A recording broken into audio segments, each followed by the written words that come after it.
ಸಂಸಾರದಲ್ಲಿರೋರ್ಗೂ ಸನ್ಯಾಸಿಗಳಿಗೂ ಏನು ವ್ಯತ್ಯಾಸ ಅಂದರೆ, ಸನ್ಯಾಸಿಗಳಿಗೆ ಕಮಿಟ್ಮೆಂಟ್ ಇಲ್ಲ, ಅಂದರೆ ಕರ್ಮವಿಲ್ಲ.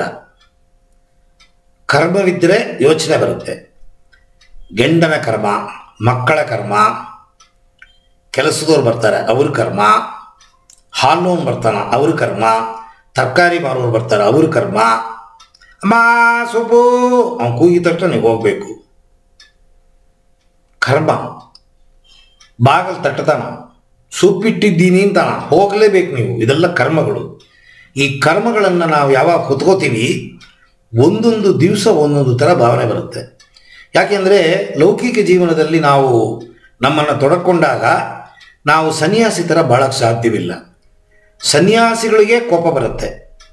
ಅಂಥದ್ದು ಮನುಷ್ಯನಾದ ನಮಗೆ ಈ ಕಾಮ, ಕ್ರೋಧ, ಲೋಭ, ಮೋಹ, ಮದ, ಮಾತ್ಸರ್ಯ ಇಲ್ಲ ಹಾಗೆಂದರೆ ಸುಳ್ಳು ಇದ್ದೇ ಇರುತ್ತೆ. ಸೊ ಇದು ಯಾವಾಗ ಏರುಪೇರಾಗುತ್ತೆ, ಆಟೋಮೆಟಿಕ್ಕಾಗಿ ನಿಮ್ಮ ಧ್ಯಾನ ಒಂದೊಂದು ದಿವಸ ಒಂದೊಂದು ಥರ ನಡೆಯುತ್ತೆ. ನಿನ್ನೆ ಎಷ್ಟು ಬೇಗ ನಾನು ಆಲ್ಫಾ ಸ್ಥಿತಿಯಿಂದ ಒಳಗಡೆ ಹೋದೆ, ಇವತ್ತು ನನ್ನ ಕೈಯಲ್ಲಿ ಹೋಗೋಕ್ಕೆ ಆಗಲಿಲ್ವಲ್ಲ, ಸಿಕ್ಕಾಪಟ್ಟೆ ಆಲೋಚನೆಗಳು ಬರ್ತಾ ಇದೆಯಲ್ಲ, ಬೇಜಾರು ಮಾಡ್ಕೋಬೇಡಿ. ನೀವು ಗುರುತಿಸಿರೋ ಅರ್ಧ ಗಂಟೆ ಟೈಮ್, ಆ ಅರ್ಧ ಗಂಟೆ ಅದು ಏನು ನಿಮಗೆ ಅನುಭವ ಆದರೂ ಪರವಾಗಿಲ್ಲ, ಸುಮ್ಮನೆ ಕೂತ್ಕೊಳ್ಳೋದನ್ನು ಕಲೀರಿ. 2 ದಿವಸ ಸರಿ ಇಲ್ಲ, 3ನೇ ದಿವಸ ಒಳ್ಳೆ ಧ್ಯಾನ ನಡೆಯುತ್ತೆ. ಸೊ ಈ ಸಂಸಾರದಲ್ಲಿ ಯಜಮಾನರು ಬೈದು ಬಿಡ್ತಾರೆ, ಅಥವಾ ಯಜಮಾನರನ್ನ ನೀವು ಬೈದು ಬಿಡ್ತೀರಾ. ಒಬ್ಬರು ಬೈಸ್ಕೊಂಡ್ರೂ ಕಷ್ಟ, ಒಬ್ಬರನ್ನ ನಾವು ಬೈದರೂ ಕಷ್ಟ. ಬೈದರೂ ಸಂಚಲ ಮನಸ್ಸು, ಬೈಸ್ಕೊಂಡ್ರೂ ಸಂಚಲ ಮನಸ್ಸು, ನೋವಾಗುತ್ತೆ. ಒಬ್ಬರನ್ನ ಬೈಯೋದು ಅನ್ನೋದಷ್ಟು ಈಸಿ ಅಲ್ಲ. ಒಬ್ಬರನ್ನ ಬೈದು ಬಿಟ್ರೆ ನಮ್ಮ ಮನಸ್ಸು ಕುರುಗ್ತಾ ಇರುತ್ತೆ. ಸಂಜೆ ರಾತ್ರಿ ನಿದ್ದೆ ಬರಲ್ಲ ನಮಗೆ. ಪಾಪ ಇಷ್ಟೆಲ್ಲ ಹೇಳಬಾರ್ದಿತ್ತು, ಬಾಯಿ ಬಂದಂಗೆ ಉಗಿದ್ಬಿಟ್ಟೆ ನಾನು. ಎಷ್ಟೋ ಸತಿ ಎಷ್ಟೆಷ್ಟೋ ಒಳ್ಳೇದು ಮಾಡಿದ್ದಾರೆ, ನಾನು ತಾಳ್ಮೆಯಿಂದ ಇರ್ಬೋದಿತ್ತು, ಬೈಬಾರ್ದು. ನೀವು ಅವ್ರನ್ನ ಹೋಗಿ ಮಾತಾಡಿಸಿದ್ರೆ ಕೂಡ ಆ ಗಿಲ್ಟು ನಿಮ್ಮನ್ನು ಕಾಣ್ತಾ ಇರುತ್ತೆ. ಸೊ ಇದು 1 ದಿನ 2 ದಿನ ಇಲ್ಲ. ಹೇಗೆ ಒಬ್ಬರು ಬೈದರೆ ನಾವು 1 ತಿಂಗಳು 6 ತಿಂಗಳು 1 ವರ್ಷ ಕೋಪ ಮಾಡ್ಕೊಂಡು ಮಾತಾಡ್ತಾ ಇರ್ತೀವಿ, ಹಾಗೆ ಇದು ಒಳಗಡೆ ಕೂತ್ಕೊಂಡ್ಬಿಡುತ್ತೆ ಇದು. ಸೊ ಅದಕ್ಕೆ ಸನ್ಯಾಸಿಗಳು ದೂರ ಹೊರಟೋಗ್ತಾರೆ ಸಂಸಾರದಿಂದ. ಸಂಸಾರದಲ್ಲಿದ್ದರೆ ಇದೆಲ್ಲ ನಡೆಯುತ್ತೆ ಇದು. ಸೊ ತಾಳ್ಮೆಯಿಂದ ಏನಾಗತ್ತೆ ನಡೆಯುತ್ತೆ ಅದನ್ನು ಸ್ವೀಕಾರ ಮಾಡಬೇಕು. ಸನ್ಯಾಸಿಗೂ ಸಂಸಾರಿಗೂ ಅದೇ ವ್ಯತ್ಯಾಸ. ಸನ್ಯಾಸಿ ಏನು ಮಾಡಿದ್ರು ತುಂಬ ಫಾಸ್ಟಾಗಿ ಸಿಗುತ್ತೆ ಅವನಿಗೆ, ಸಂಸಾರದಲ್ಲಿರೋರಿಗೆ ಅಷ್ಟು ಫಾಸ್ಟ್ ಸಿಗೋದಿಲ್ಲ. ಸೊ ಸಿಗೋದಿಲ್ಲ ಅಂತ ನೀವು ತುಂಬ ಗಂಟೆಗಟ್ಟಲೆ ಎಲ್ಲ ಕೂತ್ಕೋಬಾರ್ದು.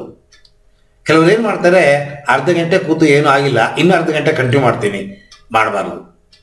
ನೀವು 1 ಗಂಟೆ ಕೂತು ಅಭ್ಯಾಸ ಮಾಡಿಬಿಟ್ರೆ ಮಾರನೇ ದಿವಸ ತಿರುಗಿ ಅದು 1 ಗಂಟೆ ಕೇಳುತ್ತೆ. ಈ ಧ್ಯಾನದ ಟೈಮನ್ನು ಹೇಗೆ ಫಿಕ್ಸ್ ಮಾಡ್ಕೋಬೇಕು ಸಂಸಾರದಲ್ಲಿರೋರು ಅಂದರೆ, ಸನ್ಯಾಸಿಗಳು ಅಂದರೆ ಎಲ್ಲ ಬಿಟ್ಟೋರು, ನಾನು ವಾರಗಟ್ಟಲೆ ಕೂತ್ಕೊಳ್ಳೋದೆ, ಹೊರಗಡೆ ಹೋಗ್ಬಿಡುವೆ, ಪಾಂಡವಪುರ ಬೆಟ್ಟಗಳು ಅಲ್ಲಿ ಇಲ್ಲಿ ಕೂತ್ಕೊಂಡು ಊಟ ತಿಂಡಿ ಇಲ್ಲದೆ 1 ವಾರ ಧ್ಯಾನ. ಅದು 1 ವಾರ 4 ದಿವಸ 5 ದಿವಸ ಧ್ಯಾನ ಕೂತ್ಬಿಟ್ಟು ಎಚ್ಚರ ಆಗೋ ತನಕ ಧ್ಯಾನ ಮಾಡುವೆ. ಹಾಗೆಲ್ಲ ಮಾಡಬಾರದು. ನಮ್ಮನ್ನು ನಂಬಿ ನಮ್ಮ ಹೆಂಡತಿ ಇದ್ದಾಳೆ, ನಮ್ಮನ್ನು ನಂಬಿ ನಮ್ಮ ಗಂಡ ಇದ್ದಾನ, ನನಗೆ ಸಂಸಾರ ಇದೆ, ಮಕ್ಕಳಿದೆ, ಆ ಪ್ರಜ್ಞೆ ನಮ್ಮಲ್ಲಿ ಇರಬೇಕು. ಯಾಕೆಂತಂದರೆ ನನ್ನ ಮೊದಲನೇ ಕರ್ಮ, ನಾನು ಮದುವೆ ಆಗಿರೋದ್ರಿಂದ ಸಂಸಾರ. ಸಂಸಾರವನ್ನು ನೆಟ್ಟಿಗೆ ನೋಡ್ಕೊಂಬಿಟ್ರೆ ಭಗವಂತ ಸಿಗ್ತಾನೆ. ಗಂಡನಿಗೆ ಒಳ್ಳೆ ಹೆಂಡತಿ, ಮಕ್ಕಳಿಗೆ ಒಳ್ಳೆ ತಾಯಿ, ಅಕ್ಕ ತಂಗಿಯರು, ಅಣ್ಣ ತಮ್ಮಂದರಿಗೆ ಅಕ್ಕ ತಮ್ಮ, ಅಣ್ಣ ತಂಗಿ, ಬಂಧು ಬಳಗಕ್ಕೆ ಅದೇನಿದೆ ರಿಲೇಷನ್ಶಿಪ್ಪು ಅದು. ಪ್ಲಸ್ ಯಾವ ಕಾರಣದಿಂದನೂ ಯಾರನ್ನು ನೋಯಿಸಬಾರ್ದು.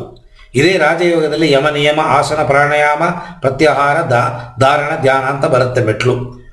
ಅಲ್ಲಿ ಹೇಳಿರೋ ವಿಚಾರಗಳನ್ನೆಲ್ಲ ನೀವು ಸರಿಯಾಗಿ ಪಾಲನೆ ಮಾಡಿದರೆ ಸಂಸಾರದಲ್ಲಿ ಇದ್ದುಕೊಂಡೇ ಸನ್ಯಾಸಿಯಾಗಿ ಬಾಳ್ಬೋದು. ತುಂಬ ಸಹನೆ ಬಂದ್ಬಿಡುತ್ತೆ ನಿಮಗೆ. ಧ್ಯಾನ ಮಾಡೋ ಮಾಡೋ ಮಾಡೋ ಮಾಡೋ ಮಾಡೋ ಕ್ಷಮಾಗುಣ ಬರುತ್ತೆ, ಆರೋಗ್ಯ ಕಾಪಾಡುತ್ತೆ, ದೇಹದಲ್ಲಿರುವ ನೋವಿಗೆ ಸಂಬಂಧಪಟ್ಟ ಕಾಯಿಲೆಗಳೆಲ್ಲ ಹೊರಟೋಗುತ್ತೆ, ರೋಗ ನಿರೋಧಕ ಶಕ್ತಿ ಜಾಸ್ತಿ ಆಗುತ್ತೆ. ಆಧ್ಯಾತ್ಮದ ಅನುಭವಗಳು ಯಾವಾಗ ನಿಮಗೆ ಆಗತ್ತೆ, ನಿಮ್ಮ ಇಂಟರ್ಪರ್ಸನಲ್ ರಿಲೇಷನ್ಶಿಪ್ ಎಲ್ಲ ಚೇಂಜ್ ಆಗೋಗುತ್ತೆ.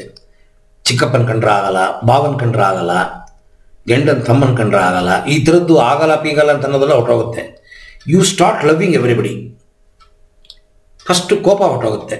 ಕೋಪವೇ ಮೂಲ, ಮನುಷ್ಯನ ರೋಗದ ಮೂಲ ಯಾವುದು ಅಂದರೆ ಕೋಪ. ಅದು ಹೊರಟೋಗುತ್ತೆ. ಅದು ಅಂದರೆ ಕೋಪ ಇರುತ್ತೆ, ತೊಂದರೆ ಕೊಡೋದಿಲ್ಲ ನಿಮಗೂ ಬೇರೆಯವರಿಗೂ. ಸೊ ಇದನ್ನು ಮೀರಿ ಆಗುವ ಅನುಭವಗಳು ನೀವೇನು ಪೂರ್ವ ಜನ್ಮದಲ್ಲಿ ಸುಕೃತ ಮಾಡಿದ್ದೀರಿ ಅದರ ಮೇಲೆ ಡಿಪೆಂಡ್ ಆಗುತ್ತೆ. ಇದಕ್ಕೆ ಟೈಮ್ ಇಲ್ಲ. 1 ತಿಂಗಳು 3ನೇ ಕಣ್ಣು, 2 ತಿಂಗಳು 3ನೇ ಕಣ್ಣು, 6 ತಿಂಗಳು, 10 ವರ್ಷ ಮಾಡಿ 3ನೇ ಕಣ್ಣು ಓಪನ್ ಆಗಲ್ಲ ಕೆಲವರಿಗೆ 15-20 ದಿವಸದಲ್ಲೇ ಓಪನ್ ಆಗೋಗುತ್ತೆ.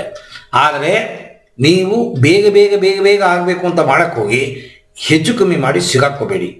ನಿಧಾನವೇ ಯಾವಾಗಲೂ ಒಳ್ಳೆಯದು. ಪ್ಯಾಸೆಂಜರ್ ಟ್ರೈನ್ ಹೋದರೆ ಸೇಫು. 30-40 ಕಿಲೋಮೀಟರ್ 50 ಕಿಲೋಮೀಟರ್ ಸ್ಪೀಡಲ್ಲಿ ಹೋದರೆ ನಿಧಾನ ಆದರೂ ದಡ ತಲುಪ್ತೀವಿ.